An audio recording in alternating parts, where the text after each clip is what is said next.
Hello and welcome. I am Tina Swithin, founder of One Mom's Battle and author of Divorcing a Narcissist.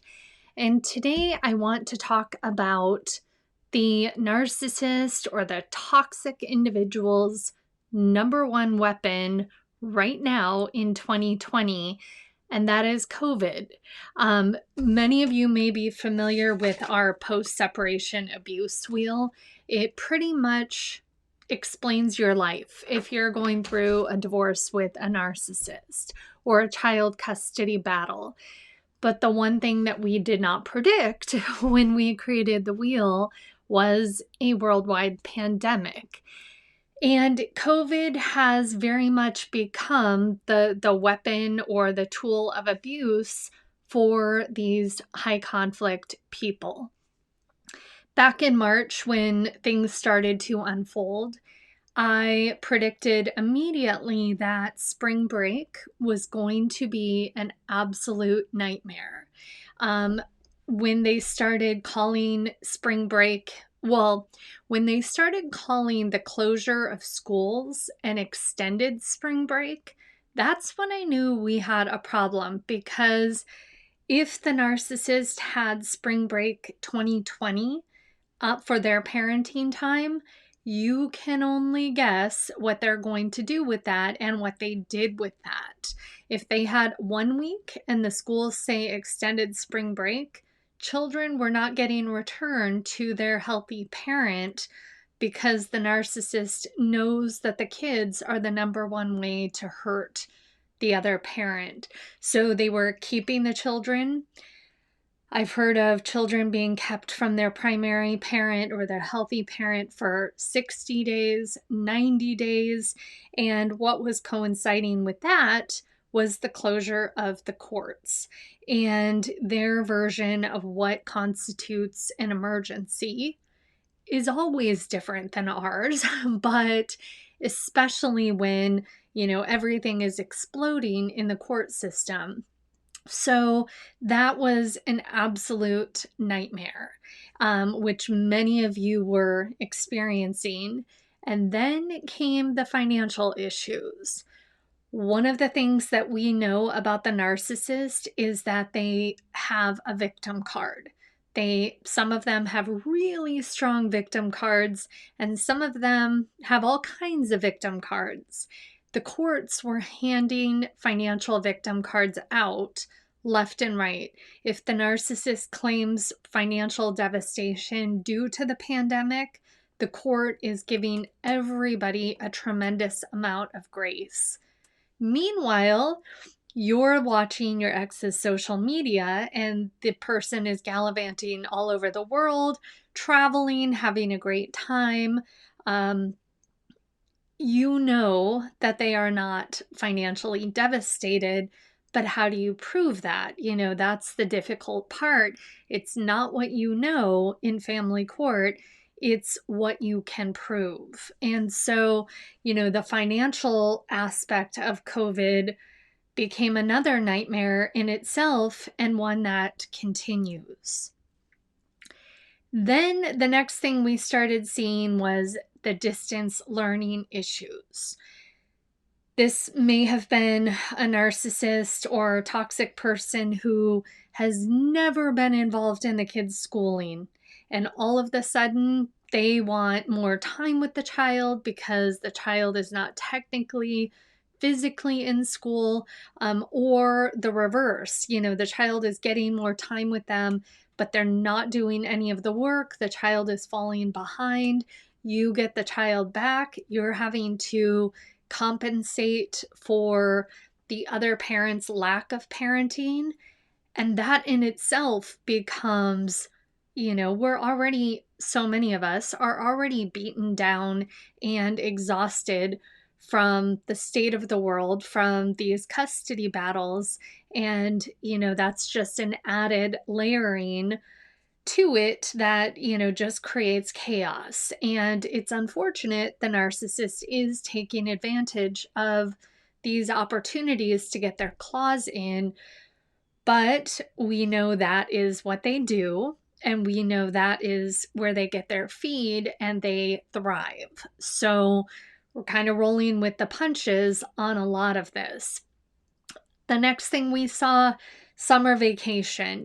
Those are always troubling interactions with the narcissist. I can tell, the cycles by how full my coaching calendar is.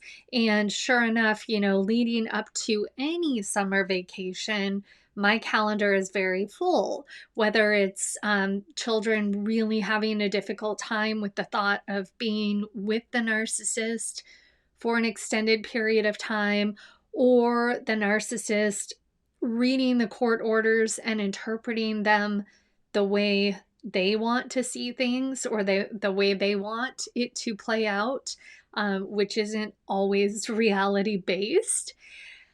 But then we have COVID, and I see it going all different directions. If you have concerns for your own health about the pandemic, the narcissist is going to gallivant your children all over the world.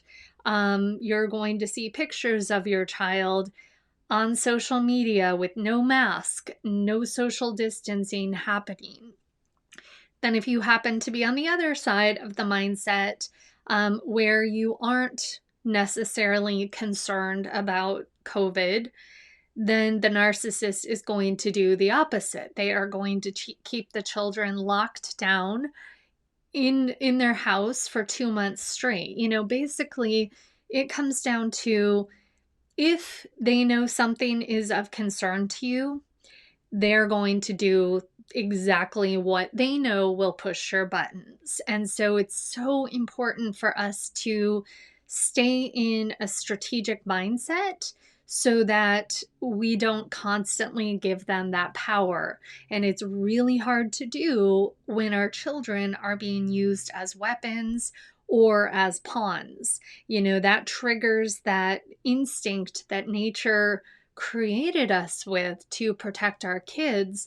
But it's important to check ourselves, get centered, and kind of really look at this with our strategy hat on.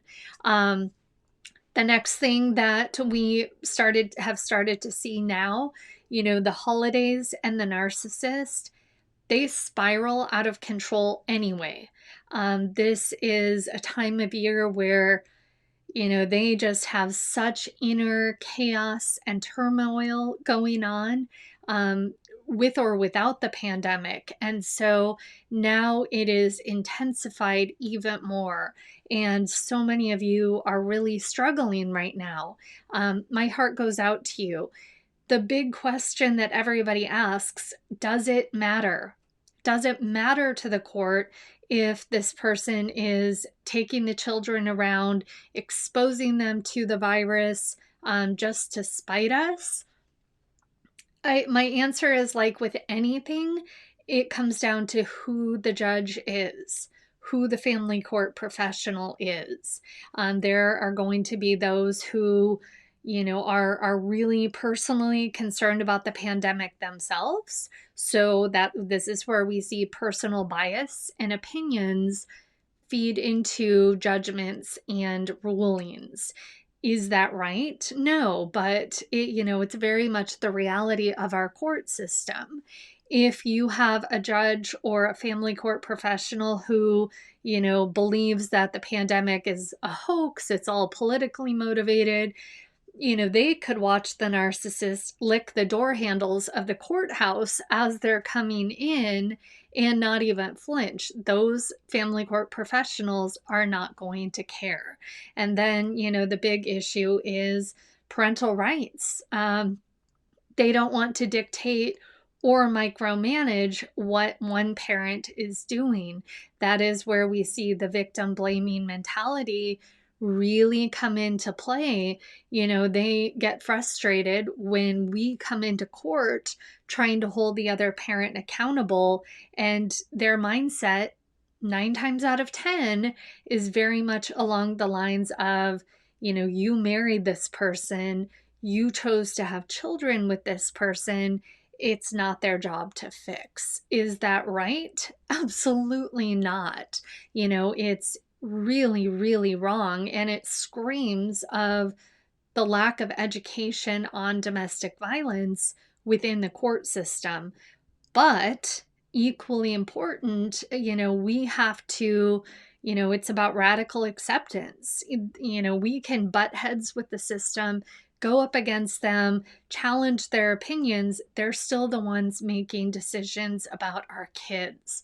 And so, as wrong as it is, one of the things I always say, family court is not the place to seek justice or validation. And when we do that, we aren't managing our expectations appropriately, and we're setting ourselves up for major heartbreak and disappointment.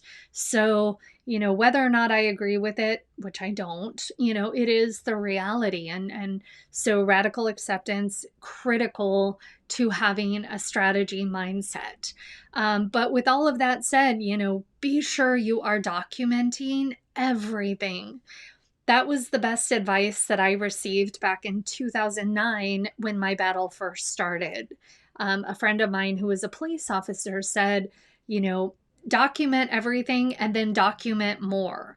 And I often share that it felt so frustrating at times because 99% of my documentation has never been seen by anyone. But it was that 1% or maybe 2% that made it into the hands of family court professionals, which I credit for my children being safe today. So I would go back in time and do that again as a full-time job, which a lot of months it was for me. So, I hear you, it feels really frustrating to have someone tell you document, document, document when it feels like no one's listening, no one's looking at it, and sometimes it can feel like you're doing it all in vain. I encourage you, still keep documenting because you just never know who is going to pay attention. I've been through 2 custody evaluations. The first one, waste of time, waste of resources, money, my efforts. The second one very much was what protected my children. It comes down to who the family court professional is, and then how solid your documentation is and how you present that documentation. With that said, if documentation is something that you are struggling with, creating a system, figuring out what matters to the court, we do offer a documentation webinar at One Mom's Battle. You would just go to the One Mom's Battle website, click online courses and documentation workshop. And that will give you, it helps you to set up a system that works for you, will work for your attorney, and will help you to present your case in the best possible light. But going back to the COVID stuff, we have moms right now. I haven't heard of any of my dads yet, but moms who are COVID positive because of the negligence of the other parent. Some of these, we all know health issues go hand in hand with domestic violence. It takes a toll on our immune system, on our bodies, on our minds. I know for myself, I have an autoimmune disease. And so the thought of contracting this virus is very scary for me personally. And I know for many of you who fall into that same category. So be safe, get lots of rest, keep yourself centered, practice self care. I learned a huge lesson in that recently and ended up in the hospital. So I am very much on the self care kick right now. Listen to your body and lots of rest, lots of supplements. Be strong.